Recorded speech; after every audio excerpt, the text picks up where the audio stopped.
Olá, o seminário será apresentado por Laurendeir Machado Gonçalves e Israel de Jesus Lima Barbosa.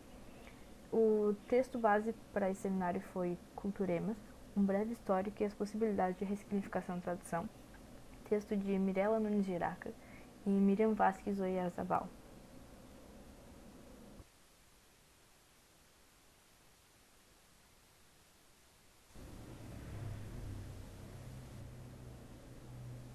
O ato tradutório para o funcionalismo são práticas sociais dos indivíduos que constroem o sentido dos mesmos.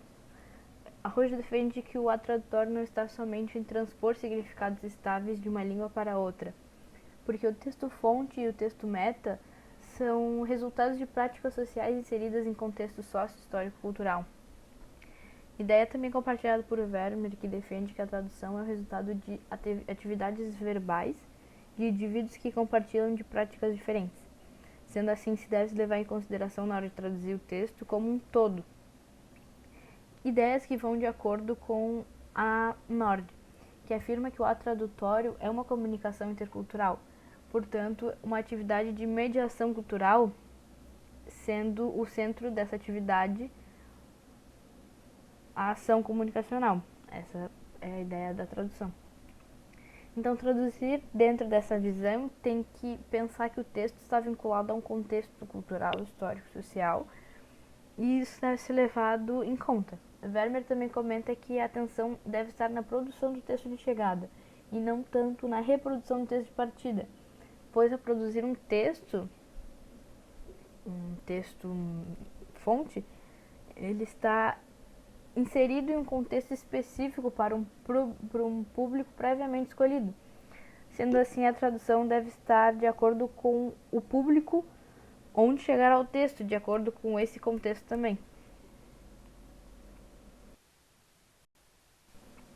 Como traduzir é comunicar para os outros, a comunicação se torna intercultural a partir do momento que ela muda a língua, dando ao tradutor o trabalho de conhecer a cultura mais profundamente do que só conhecer a língua. Vermeer afirma que a tradução é uma transferência transcultural, e sendo assim, o tradutor deve ser bicultural. A partir desse pensamento, temos algumas tarefas que o tradutor precisa seguir, e são a função comunicativa do texto meta, pois a função determina como será realizado. E também função do tradutor é saber quem vai receber o texto meta, pois levará em consideração os elementos culturais a serem trabalhados nesse texto. As condições temporais do local que vai chegar o texto meta também são importantes para uma comunicação eficaz do texto com o leitor. E o meio que será transmitido e o motivo dessa transmissão. A construção desse processo tradutório afirma como a cultura interfere na tradução, pois até mesmo na produção do texto meta, o autor está inserido em seus próprios elementos culturais, que levam o texto meta a construir sentido no receptor fonte, já previamente estabelecido, a partir desses elementos que eles têm em comum nesse grupo social que eles estão inseridos. Então a tradução deve reconstruir esse sentido, só que agora no receptor meta. Então o texto deve ter em consideração as mesmas preocupações que o autor teve de construir um sentido no receptor, só que agora ele vai construir esse sentido no receptor meta.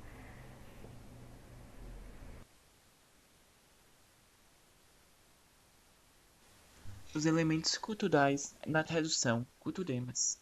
De acordo com o teórico Vermeer, o tradutor ele consegue circular entre ambas as culturas, a cultura fonte e a cultura meta. Então ele se compõe como um sujeito bicultural. E ao transitar entre essas duas culturas, ele percebe que há elementos na cultura fonte que não são correspondentes na cultura meta. Esses elementos culturais, Vermeer conceitua como culturemas. Culturemas. O culturemas ele é um fenômeno cultural que pertence a uma cultura X e que quando é comparado a determinada cultura Y, ele aparece como algo específico na cultura X. Bom, os culturemas eles não são exclusivamente de uma cultura. Quando esse fenômeno cultural ele aparece na cultura, que está sendo confrontada, ele pode ser considerado como um culturema. Bom, os culturemas eles podem ultrapassar fronteiras linguísticas, políticas e geográficas, compartilhando com outras culturas. Porém, somente se torna culturema quando há uma comparação ou um confronto entre os dois. Um exemplo que a autora dá é sobre la tortilha. A tortilha é um elemento culinário que ele é compartilhado na América Central por diversos países.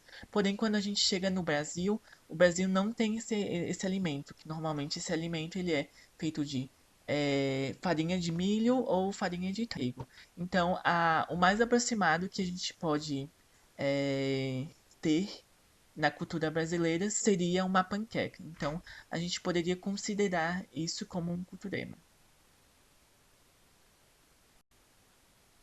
A teórica Nord, ela adverte que os culturemas eles podem ser diferentes quanto suas formas, mas semelhantes em suas funções. Ela traz um exemplo muito bom para a gente compreender um pouco essa questão.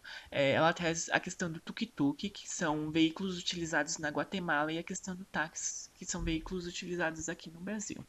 Bom, o tuk-tuk, ele é um veículo que ele é utilizado para transportar pessoas ou coisas, porém, ele tem a sua forma, um veículo de três rodas. Já o táxi, ele tem a mesma funcionalidade, só que ele é um veículo que tem quatro rodas e tem uma estética um pouco diferente do tuk-tuk.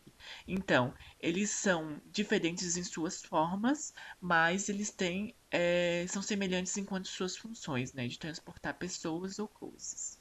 Bom, com toda essa dificuldade no processo tradutório, é, os pesquisadores eles proporam algumas classificações e técnicas. Bom, a primeira classificação foi pelo teórico Nida em 1945, onde ele identificou 5 hábitos que poderiam dificultar o processo tradutório, né, chamando eles de elementos culturais. Bom, ele classifica em ecologia, cultura material, cultura religiosa, social e linguística. Bom, a ecologia, por toda a diversidade geográfica que tem no nosso planeta, né? A cultural material seria a finalidade ou sentido de alguns objetos para um povo ou uma determinada cultura. A cultura social estaria ligada mais aos hábitos sociais, às regras, às normas. E as religiosas seria as crenças de um povo, o sagrado e o profano, e os mitos que aquele povo acredita, né? E as culturas linguísticas seriam as questões fonológicas, morfológicas, sintáticas, semânticas e as diferenças lexicais. As 5 categorias apresentadas pelo teórico Nida, elas acabam sendo reorganizadas ou acabam sendo inseridos elementos nos autores que vão analisar essas categorias. Em Vlasov e Florin, eles acabam reorganizando algumas categorias apresentadas pelo teórico Nida, mas eles trazem elementos culturais específicos, como elementos geográficos, etnográficos, folclóricos e mitológicos, objetos cotidianos, sociais e históricos. Já o teórico Newmark, ele apresenta as mesmas categorias do teórico Nida, porém com um maior detalhamento e inclui a categoria intitulada como gestos e atos.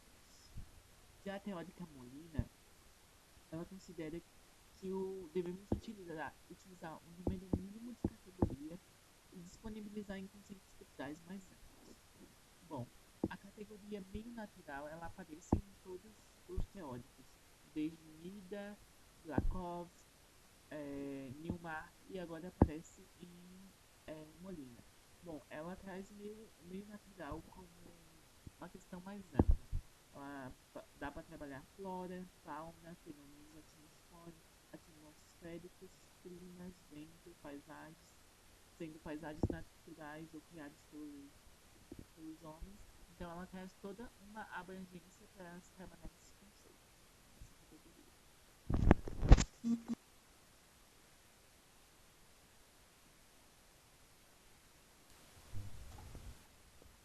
Bom, devido a toda a reflexão sobre a categorização de diferentes teóricos, a gente pode dizer que os culturemas não são apenas palavras jogadas, mas sim são a soma entre palavras e o contexto sócio, histórico e cultural.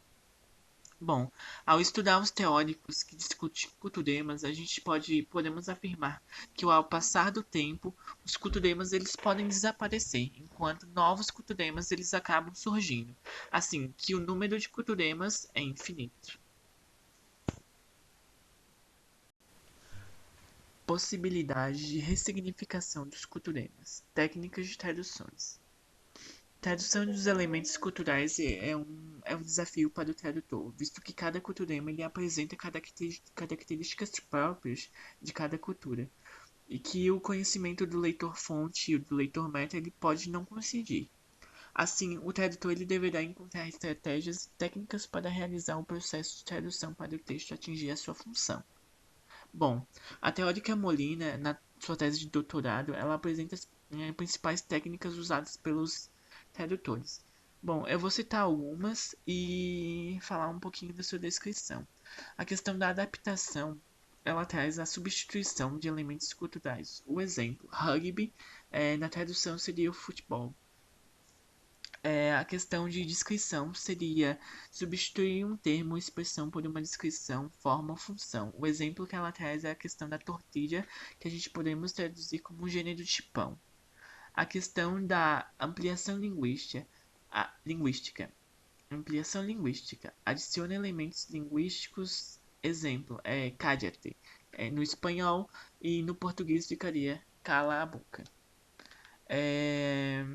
A questão de tradução literal, traduzir a palavra por palavra.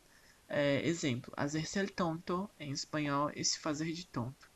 Então, ela traz uma tabela que vai orientar e auxiliar o tradutor nesse processo de tradução.